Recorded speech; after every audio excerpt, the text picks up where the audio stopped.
Hi everyone, welcome back to the Puttering Penman. Today we're going to be reviewing the Pilot Explorer. The Pilot Explorer is a new pen, at least to the US.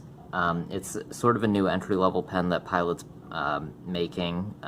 Around the time that I'm recording this, there's a rumor that the Pilot Metropolitan is going to increase in price, and then it looks like the Pilot Explorer will then become Pilot's lowest priced fountain pen in the US.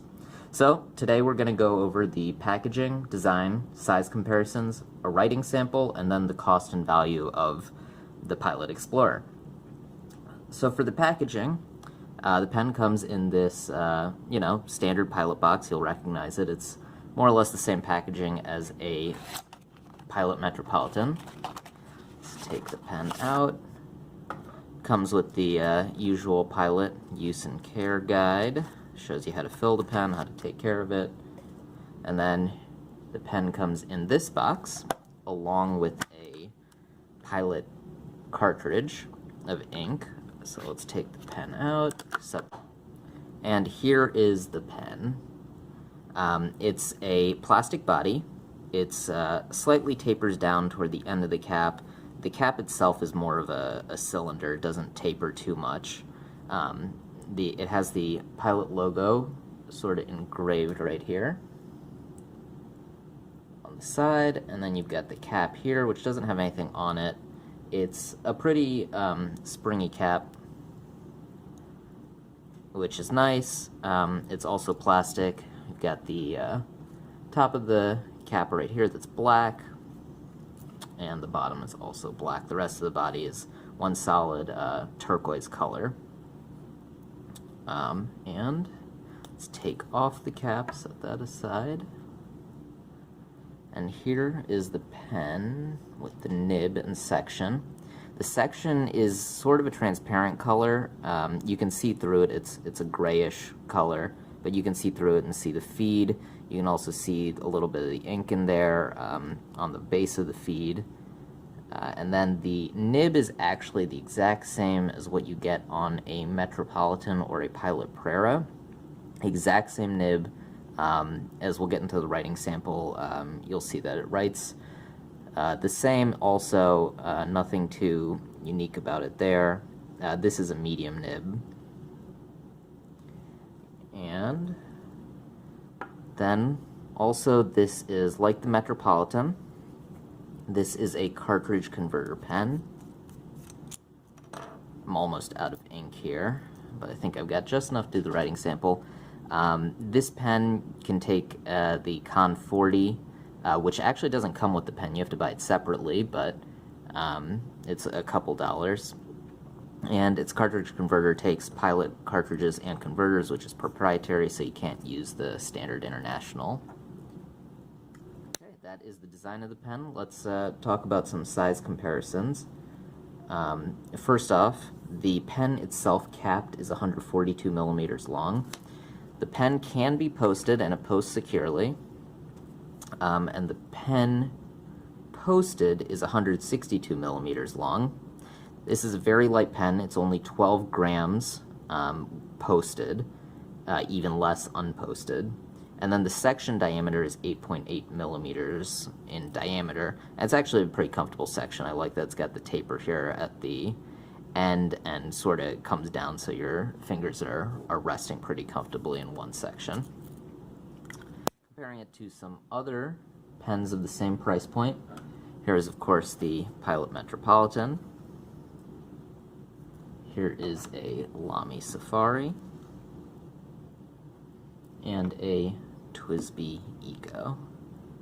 You can see the Explorer is about the same size. It is much lighter than the Metropolitan, which has a metal body.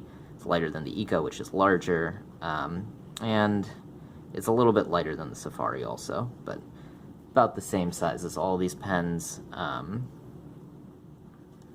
Now, as I was saying before, it has the same nib as the Metropolitan and the Prera, so let's also get a Pilot Prera in here.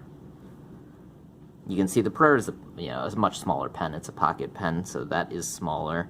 And the Explorer is actually the longest of all these pens. And the Metropolitan is the heaviest of the pens because it's the only one that's metal. We'll get back to the Metropolitan and the Pereira when we talk about the cost of the pen.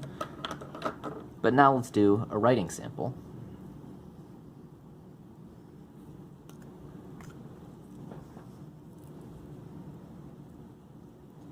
This is the Pilot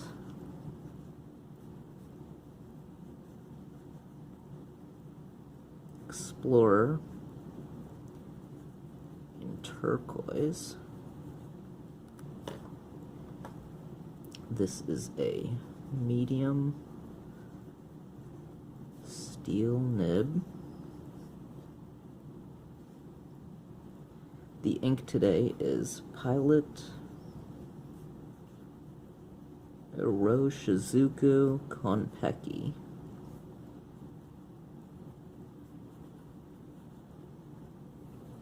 For the ink, let's talk about that for a second.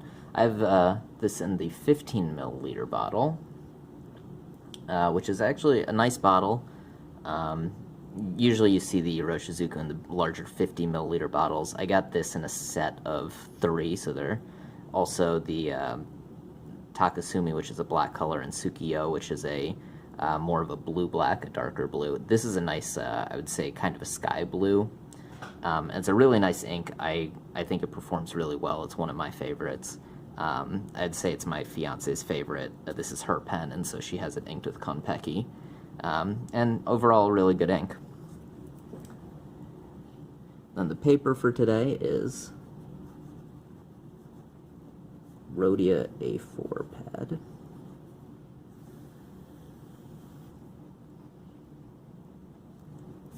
Quote for today:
So, this is a well-performing pen. It's a nice writer.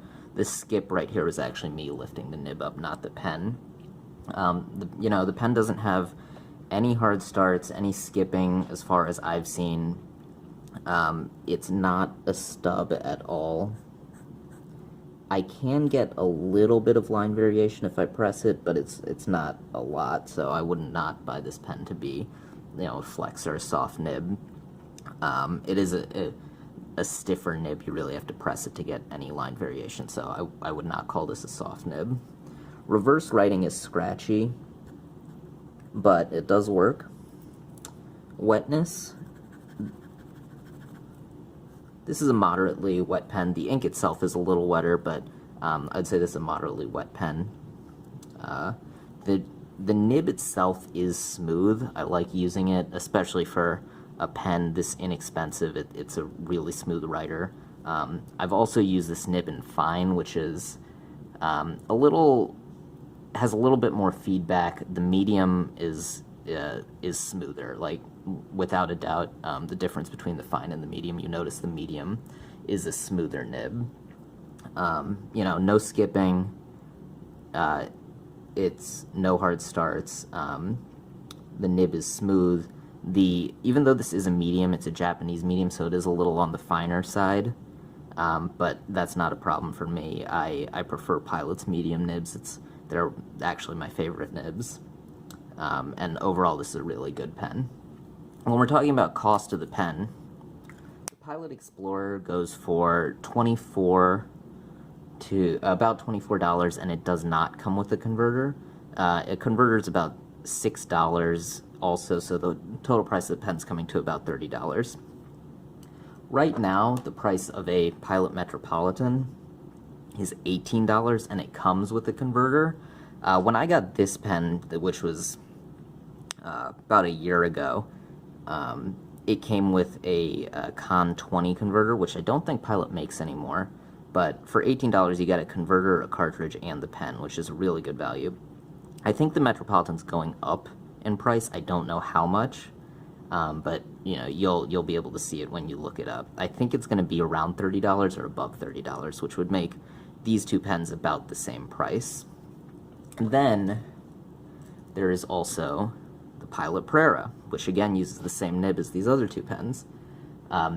This pen, the Prera, goes for $38 on jet pens or $56 on Goulet pens. It comes with a converter.